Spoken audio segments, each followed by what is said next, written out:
अस्सलाम वालेकुम, आपका स्वागत है हज़रत कलंदर की बात न्यूज़ इस्लामिक चैनल पे। इस वक्त हमारे बीच मौजूद है मौलाना शाहिद साहब, जो गाजियाबाद के लोनी अशोक यार अमन गार्डन दरगाह 21 पीर के मौलाना है, जो काफ़ी चर्चों में रहते हैं। आज हमारे बीच मौजूद है कलंदर की बात न्यूज़ चैनल पे। हज़रत जैसे कि देखा जाता है हर फिरका, चाहे वो देवबंदी हजरात हो, चाहे बरेलवी हजरात हो, हर फिरका जन्नत में जाने के दावे करता है। तो कौन सा फिरका ऐसा होगा जो जन्नत जाएगा? अस्सलामु अलैकुम वरहमतुल्लाहि वबरकातुहू। बिस्मिल्लाहिर्रहमानिर्रहीम। नहमदुहू व नुसल्ली अला रसूलिहिल करीम। अल्लाहुम्मा सल्लि अला सय्यिदिना शफीउना करीमना मौलाना मुहम्मदिन व बारिक वसल्लिम। सल्लु अलैहि सलातु व सलाम अलैका या रसूलल्लाह सल्लल्लाहु अलैहि व आलिहि वसल्लम। जैसा कि नसीम भाई आपने सवाल किया कि हर फ़िरका जो है इल्ला माशाअल्लाह अपना हक़ का दावेदार है कि मैं हक़ पर हूँ, और हर कोई अपने आप को जन्नती कहलाने के लायक है कि मैं जन्नती हूँ, मैं जन्नती हूँ। अब देखना ये है कि हदीस और कुरान किसको जन्नती कह रहा है। हकीकत में जन्नती वो है, जैसा कि सूरह फातिहा में आता है, इहदिना सिरातल मुस्तक़ीम।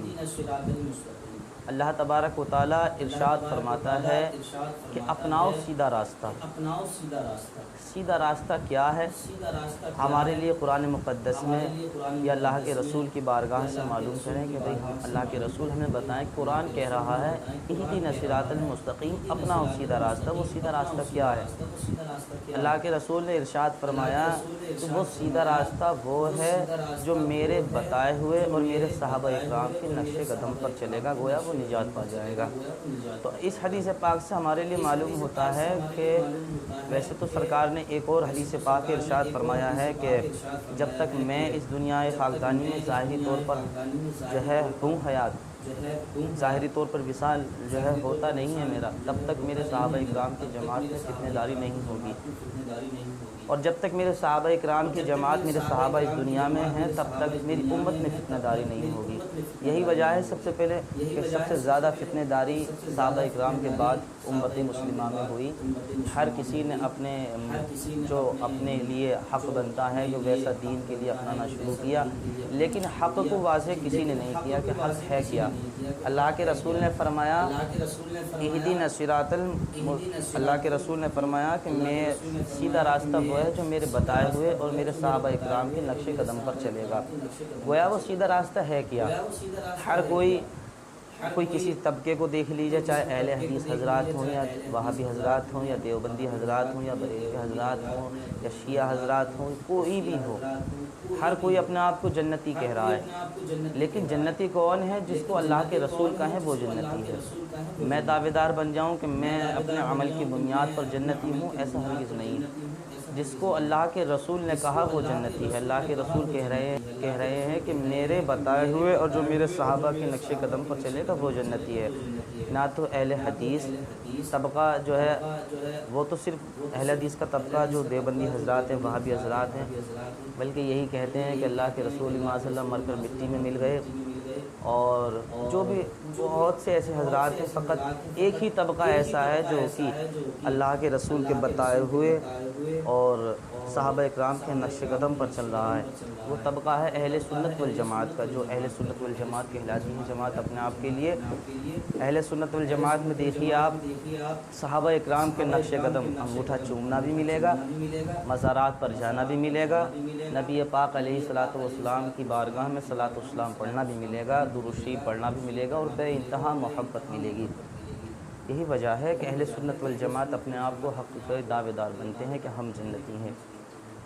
जैसे कि देखा जाता है बहुत से लोग जब किसी का इंतकाल हो जाता है उसे कहते हैं पर्दा। उसे पर्दा क्यों कहा जाता है? उसकी कब्र पे जाने के बाद में फूल भी डालते हैं, तो ये क्या जायज़ है? जी बिल्कुल जायज़ है। ऐसा अमल मैंने भी बताया कि जो सहाबा इकराम से के नक्शे कदम पर चले। सहाबा इकराम किसके नक्शे कदम पर चले? हुज़ूर नबी करीम अलैहिस्सलातु व तस्लीम के बताए हुए रास्ते पर। वह जो सहाबा का अमल है वही हमारे आका का अमल है, क्योंकि हमारे नबी आइडियल हैं। कब्र पे जाते हैं, कब्र पे जाने के बाद जो फूल भी चढ़ाते हैं, सरकार की हदीस पाक है, मेरे आका ने फरमाते हैं کہ ایسی کوئی چیز نہیں ہے جو اللہ کا دیدار نہ کرتی ہو، اللہ کا ذکر نہ کرتی ہو، اللہ کی تسبیح نہ کرتی ہو۔ بخاری شریف کی بھی حدیث پاک ہے کہ میرے نبی کریم علیہ الصلوۃ والتسلیم کے ساتھ چند صحابہ تھے، ایک راستے سے گزر رہے تھے، وہاں راستے میں دو قبر پڑی، تو سرکار نے ایک ٹہنی توڑی اور دونوں کے اوپر ایک ٹہنی، ایک اس قبر کے ایک دوسری قبر کے اوپر۔ صحابہ نے معلوم کیا کہ یا رسول اللہ یہ کیا چیز ہے، اس میں کیا حکمت ہے؟ سرکار نے فرمایا کہ ان دونوں قبر پر عذاب ہو رہا تھا۔ صحابہ نے معلوم کیا یا رسول اللہ عذاب ہو رہا تو اس کی حکمت، ٹہنی لگانے کی قبر پر حکمت کیا ہے؟ سرکار نے فرمایا کہ ہر جاندار چیز اللہ کا ذکر کرتی ہے، یہ جب تک ٹہنی ہری رہے گی، جب تک ٹہنی تازی رہے گی، تب تک اس قبر پر جو ہے ذکر ہوتا رہے گا، اور اس قبر پر جو عذاب ہو رہا ہے اس میں جو ہے تھوڑی سی تبدیلی ہو جائے گی، تھوڑی سی جو ہے راحت مل جائے گی ان کے لیے۔